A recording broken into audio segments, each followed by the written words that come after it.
Assalamualaikum warahmatullahi wabarakatuh. Halo sahabat rumah belajar, bagaimana keadaan kalian hari ini? Semoga kalian selalu dalam kondisi yang sehat dan ceria. Pada pertemuan kali ini, saya, Bu Ari, akan mengajak kalian untuk mengenal lebih jauh tentang sel hewan dan sel tumbuhan, serta bagaimana cara untuk mengetahui perbedaan di antara keduanya.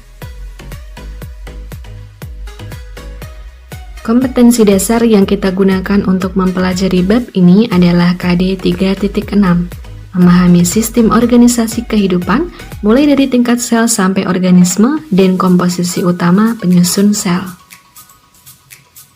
Setelah mempelajari materi hari ini, diharapkan sahabat rumah belajar mampu mengidentifikasi perbedaan antara sel hewan dan sel tumbuhan.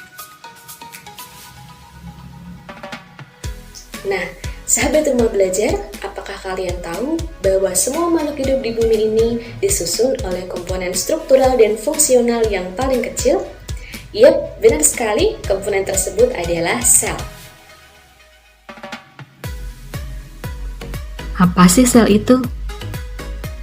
Menurut Schwann dan Sahleden, sel adalah unit struktural dan fungsional terkecil penyusun makhluk hidup. Semua makhluk hidup pasti tersusun atas sel.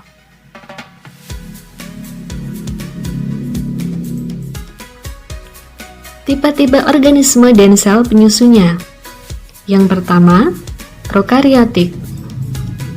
Prokariotik adalah sel yang tidak memiliki membran inti, contohnya adalah monera. Tipe sel yang kedua adalah eukariotik. Eukariotik adalah sel yang memiliki membran inti dan organel yang lebih lengkap, contohnya adalah kingdom selain monera seperti protista, fungi, plantae, dan animalia. Sedangkan tipe-tipe organisme berdasarkan sel penyusunnya, yang pertama adalah uniseluler. Uniseluler adalah organisme bersel satu, contohnya adalah bakteri dan ganggang hijau biru.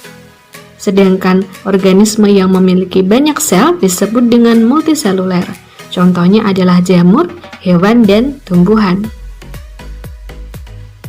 Nah, sahabat rumah belajar, setelah kalian mengenal sel dan juga jenis-jenisnya, sekarang kita simak yuk bagaimana perbedaan antara sel hewan dan sel tumbuhan. Sel hewan memiliki lisosom yang berfungsi sebagai organel pencernaan dan sentriol sebagai organel pembelahan. Sel tumbuhan memiliki dinding sel yang berfungsi untuk memberi bentuk tetap, kloroplas untuk fotosintesis, dan vakula sebagai tempat penyimpanan cadangan makanan. Untuk membedakan antara sel hewan dan sel tumbuhan dapat dilihat dari organel yang menyusunnya. Yang pertama adalah dinding sel. Yang memiliki dinding sel adalah sel tumbuhan. Yang kedua adalah plastida atau biasa kita sebut dengan kloroplas. Yang memiliki kloroplas adalah sel tumbuhan. Lisosom dimiliki oleh sel hewan dan sentriol dimiliki oleh sel hewan serta vakula dimiliki oleh sel tumbuhan.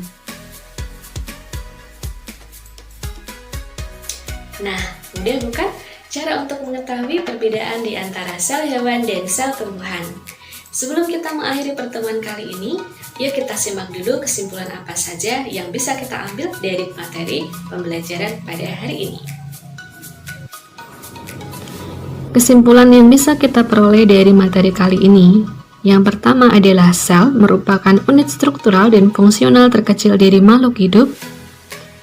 Yang kedua, organisme tersusun atas dua jenis, yaitu uniseluler atau organisme bersel satu dan multiseluler atau organisme bersel banyak. Sel hewan dan sel tumbuhan dapat dibedakan berdasarkan dinding sel, plastida, lisosom, sentriol, dan vakuolanya. Semoga materi kali ini bermanfaat. Jangan lupa untuk selalu belajar dan ingat terus pesan ibu, yaitu 3M. Memakai masker, mencuci tangan dengan sabun, menjaga jarak, dan menghindari kerumunan. Jangan lupa untuk selalu mengakses portal Rumah Belajar supaya kamu tidak ketinggalan konten menarik yang lainnya. Rumah Belajar, belajar untuk semua, belajar di mana saja, kapan saja, dengan siapa saja. Sampai ketemu di video pembelajaran yang lainnya. Wassalamualaikum warahmatullahi wabarakatuh.